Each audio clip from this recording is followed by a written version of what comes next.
Liverpool have won 19 league titles, and their biggest rivals, Man United, have won 20. So I become Liverpool's new manager for 2 seasons with the goal to win 21 titles, beating their biggest rivals and becoming the greatest club in England. Within the next 2 seasons, if I don't win the league just once, then I fail. We have a great team, but our 3 best players' contracts are up at the end of the season. So to get them to sign new deals, we're going to have to throw some big money at them. And to be able to do that, we need to win trophies. Winning the Premier League won't be straightforward, with teams like City, Arsenal, Chelsea all in our way. But I guess we don't have to worry about Manchester United winning that 21st title anytime soon. Most of these teams have more spending power than us, so it's not like we can go out and just sign the world's best players. So we need to be wise with our budget and make sure we are signing the right players for the right price.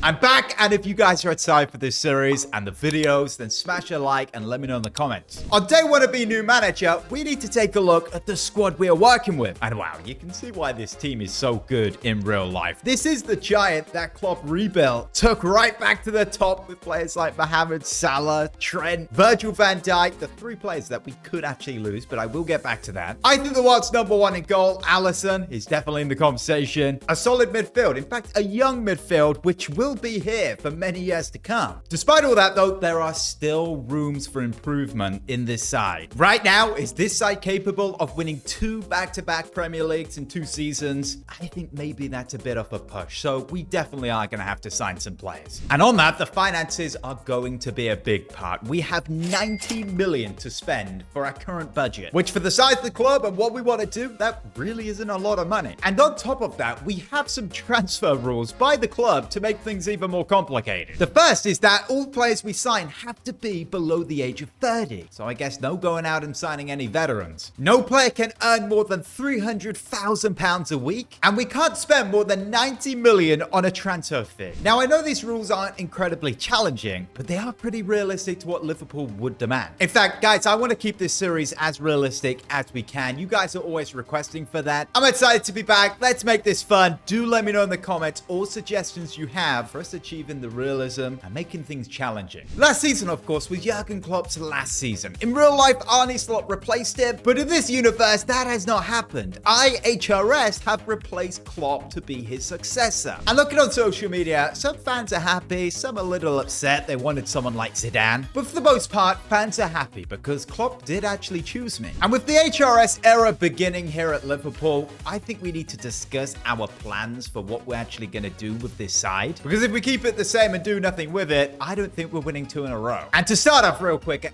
Andy Robertson at left back, one of the best left backs the Premier League has seen. I'm going to say it. In his prime, with Robbo on the left and Trent on the right, this Liverpool side was just beautiful. But I think we can all say this guy is now good or decent. He's not what he used to be, and I feel a real strong left back would be a good player to bring in. Going a bit higher on the left flank, we have Luis Diaz, who is starting at left wing. Very, very solid player, exciting player. But with this guy being linked to Barcelona, maybe we could see him leave. If we get a decent transfer fee, then I'm open to that happening. Of course, we do have Gakpo as well, who can rotate. This guy can also play striker, which I think will be the main position you guys are going to be putting suggestions. Because Diego Jota is good. His backup is Darwin Nunez. Yeah, we know a whole lot about that guy. How many times have we seen this guy just completely miss the goal? I think he's quite good. His positioning is good, but his finishing is terrible. And right now, with there being so many good strikers out there like Isaac, Gyökeres, Osimhen, that's the type of number 9 I want in my side that I think could win us 2 Premier Leagues back to back. Hey look, the big elephant in the room right now is the fact that Trent, Van Dijk, and Salah all have 12 months left on their contracts. I'm most confident that Van Dijk would sign the deal, being our captain. Salah, we may need to have some conversations and discuss financials with him to get him to stay.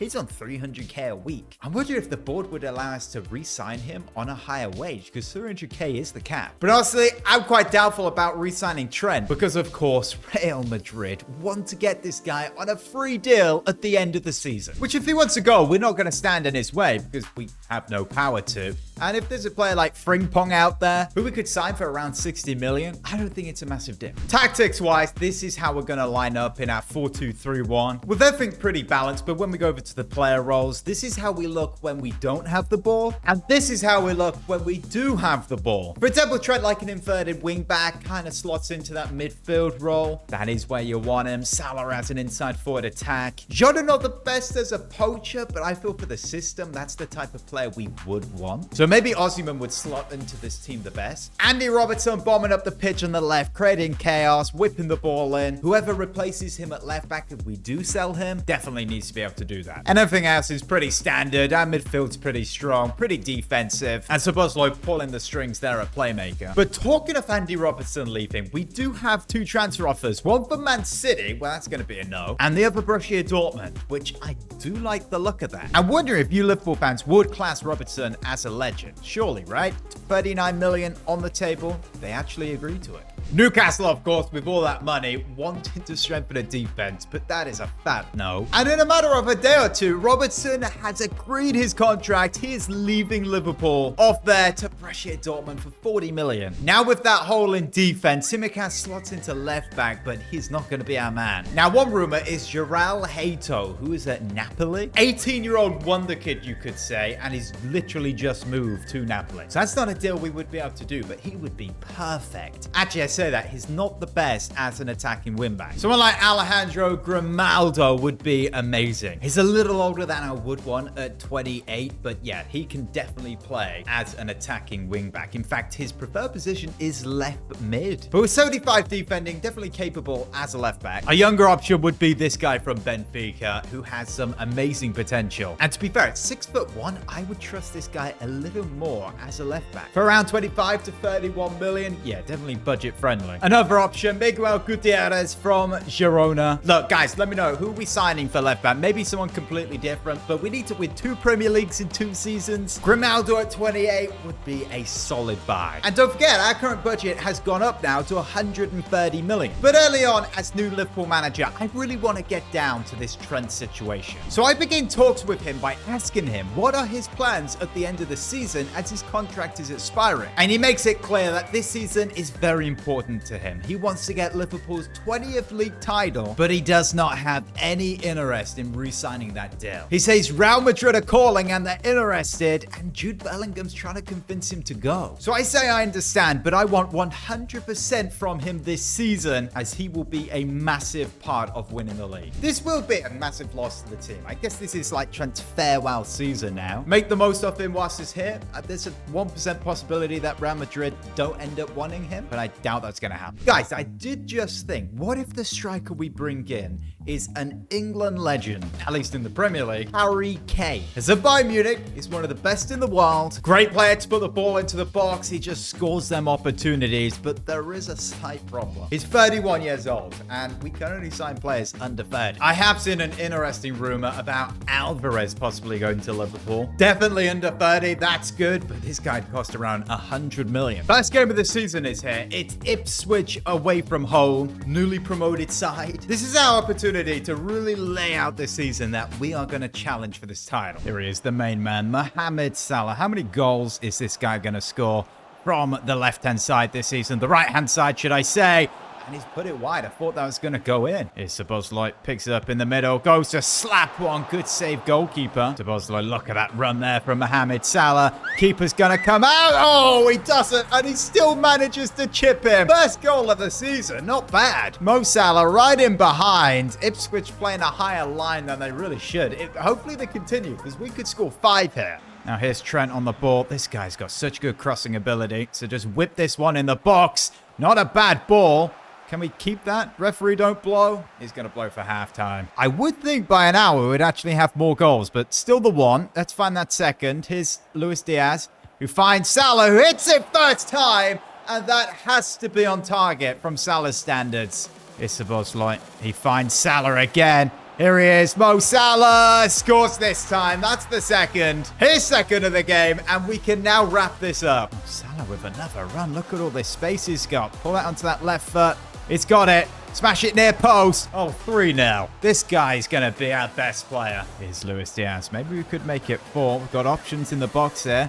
Here's Mo Salah again. Oh my goodness. He's gone and scored 4 goals in a single game. How good is Mo Salah? We need to make sure this guy signs that deal. And that is game over. Not a bad way to start off your season with a Salah hat-trick against possibly the worst team in the league. I tell you, a player I will transfer list to try and gain some interest for people to buy him is Darwin Nunez. IRL, he has been linked with a loan out, so I think maybe that's the better option. But we're only here for 2 years to win 2 Premier League titles, so I don't see this guy coming back. So we're going to transfer list him. Maybe we don't sign a striker this transfer window or this season. If we want Osimhen, we're going to have to wait until the summer. If we want Gyökeres, we're going to have to pay 100 million now. Same with Isaac, possibly more. This guy is Premier League proven. You guys in the comments, probably your favorite option right now. We know how good Isaac is for Newcastle. Kane, we can take him off. He's too old. An outsider, Julian Alvarez. I don't know. Let me know in the comments. But I would say right now, our priority is that left back position because we do have Diogo Jota who can play striker, and we have Gakpo. This guy can do a job there. I mean, take it even further. Luis Diaz can actually play number 9. I'd say this is quite a good start to the season. Our first game at Anfield, it is Brentford. Maybe they put up a really good performance here, but this should be our second win, especially if we are serious about winning this title. Here's Tsimikas. Canada has a nice tackle.